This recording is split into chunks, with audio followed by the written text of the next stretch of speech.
Hello, welcome to my channel, another Bibliophile Reads. My name is Greg, and I am here to do an update to my 100 book challenge.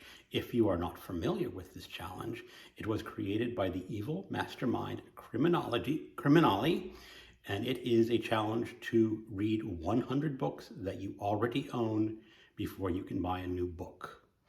I was not originally going to do this challenge, but when I told my wife about it over dinner, she decided that she thought it was a very good challenge for me to do because I already own so many books. And being retired, I had plenty of time to read them. So I was finagled into doing this challenge. I am now in week 6 of the challenge, and I have read a total of 37 books. And this week was a theme week for me. It was a Library of America theme week. So let me tell you what I read. Book 33 was a John Steinbeck novel, Cannery Row. This is a novel of working class men off the coast of California who work in a cannery. Now, I just read this about a week ago, and it is already almost completely faded from my memory. It was not an especially bad book. It was not an especially good book. I did read in the notes that John Steinbeck was asked to write a book for the soldiers in World War II that was not a war novel. And this is what he wrote for them. I'm not going to recommend it. I'm not going to unrecommend it. It's just a book that was there. The next book that I read was a Philip K. Dick book. This is the last book in a supposed Valis trilogy, The Transmigration of Timothy Archer. Now, I'm going to say up front that I do not think this is a science fiction book. It is a story of, excuse me, of a woman whose father-in-law is a bishop of California. And this bishop of California has some rather unorthodox religious ideas. At one point, the church authorities tried to basically sue him for heresy or get him convicted for heresy, but that did not work, even though he probably is committing some sort of heresy. And there is suicide in this book of a number of characters. But it is basically an exploration of religious ideas, unorthodox religious ideas. And to be very brief, this bishop has an idea that Jesus was actually a magic mushroom. And you could go find this magic mushroom if you go search it in the deserts of the old Middle East, where Jesus supposedly lived. I did like this book. I would not call it the best Philip K. Dick book I had, but it's definitely better than The Galactic Pot Healer. After that, I finished listening to an audiobook, Wildland, The Making of America's Fury by Evan Osnos. And this is essentially a history of the Trump era. How America got to the point where its citizens were willing to vote for Donald Trump, and the schemes and machinations that the Trump administration perpetrated onto the citizens of the United States. It is not a book friendly to people who admire Trump, but I did like it. More so than other books on this subject, I think this one clearly explains how an average citizen could come to terms and decide to vote for him. I would highly recommend it if you are interested in current American political ideas. The next after that was I finished reading the Iliad. This was for the Eclectic Book Group, hosted by Shelley Swearingen and David Wiley. I read about 80% of the Iliad in this edition, the Fagles translation, but I also dipped into some ebooks of different translations. Basically, one day I was sitting with my foster dog, and I didn't have the book with me, but I had my Kindle, so I just read a chapter from a Kindle edition, and then I downloaded an audiobook of the Stephen Mitchell translation, which I also had on Kindle, and I sort of listened to the last few chapters while reading along. And that was really great.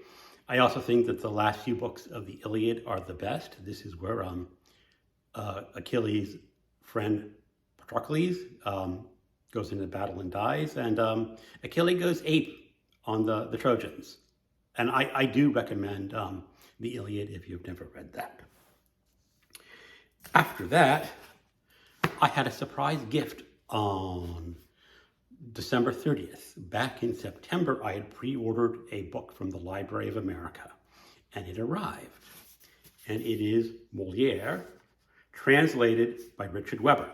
Now, if you're thinking, Moliere is a French author, why is he being published by the Library of America?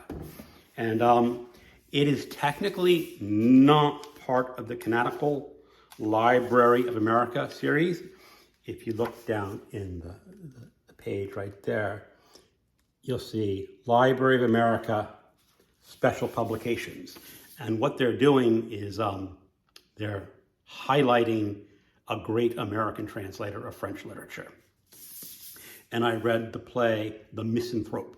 Now, this is a reread for me. I first read it in college for a class on French literature. And he has an interesting theory of translation. I don't read French, of course. But in order to give you some sort of an approximation of what the French poetry is like, he decided to write this in rhymed verse. Some other translations, as I understand it, just do plain text. But of course, Moliere, writing in the 17th century, was writing French verse in his. And it's rhymed couplets. So, isn't he, though, a man of mystery from top to toe, who moves about in a romantic mist, on secret missions which do not exist? His talk is full of eyebrows and grimaces. How tired one gets the moment of he faces. Grimaces and faces. I got the rhyme a little off right there, but you get the point. And if the couplet breaks off in the middle of a character's speech, it is picked up by the next character. So it's a rather curious function of a play, and I rather enjoyed it. I am going to be continuing and read some more Moliere out through the year. You know, it doesn't take a lot of effort to read one of these plays, but it's highly rewarding. And that was all that I read in week number 6. It's a lot less than I usually do, but there were some circumstances that happened in the week. On Christmas Eve, I had to go with my wife out to her best friend's house and have a very tasty stew dinner. Then on Christmas, my wife invited her sister and her boyfriend over, and that took up most of Christmas Day. We have in this house, of all things, 3 coat closets. And my wife decided to turn one of the coat closets into a backup pantry. And so she bought this closet-made shelving system. And I was all ready to hire a handyman and have the handyman put it in until she decided that we could do it ourselves. Let's just say 10 hours later, the shelving is up, it is functional, and there's only a few extra holes in the drywall that have been patched by spackle. I also had to build 2 IKEA bookshelves for my wife's den, and these are not the type of Billy bookshelves that you see behind me. These are a more ornate bookshelf with doors. And the 2 of them took about 4 hours over 2 days, so that took up a lot of reading time. And then I had a wonderful day trip to Washington, D.C., where I got to visit the National Gallery of Art for a couple hours. And I just love wandering art museums, but through the wandering of the art museum and lunch and the trip up and the trip down, couldn't read a lot, but that was a good trade-off. So now I am done with 2021. And going to 2022, I'm deciding what kind of theme week I want. I know what theme week I really want to do. And that theme week is Make a Governor Cry Week.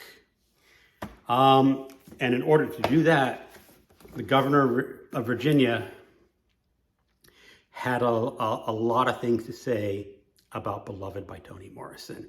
He used this as basically a political ploy to convince parents that their children were being taught critical race theory in their schools. They are not being taught critical race theories in their school. But that was a campaign, what do you call that? A pledge or a campaign whipping dog or whatever to get the people riled up against this book. Now, I have read Beloved before. I read it about 15 years ago as an audiobook. But I have decided, since this was a political issue in Virginia, where I now live, I want to revisit this book. So this is one of the books that I'm going to be rereading this week. And hopefully I will enjoy it as much as I did last time and make the new governor of Virginia cry. I'm also going to be reading The Desert and the Drum by Mabrouk Old Baruch. Now, this is a book that I am reading for the Reading Africa 2022 over with Mark at Book Times with Elvis. And this is where we're following the football teams in Africa as they play, and every member of the group is assigned a country to support. I have gotten Mauritania, and this is one of the few novels translated into English from Mauritania. It's translated from the French. So I'm going to be reading that. If I have time for Make a Governor Cry Week, I am going to be picking up a reread of Primo Levi's If This Be a Man, because that is a memoir of Levi's experience as a Holocaust survivor in Auschwitz. And the governor of Texas, well, may not be the governor of Texas, but the state of Texas had decided that there should be alternative views about the Holocaust taught in Texas schools. So hopefully I'll be able to read that this week and make the governor of Texas cry. If not, I'll have to push the Levy on to next week and maybe just have 2 weeks of a Make a Governor Cry theme. So that is what I have for this week. Thank you very much. Thank you for watching. Goodbye.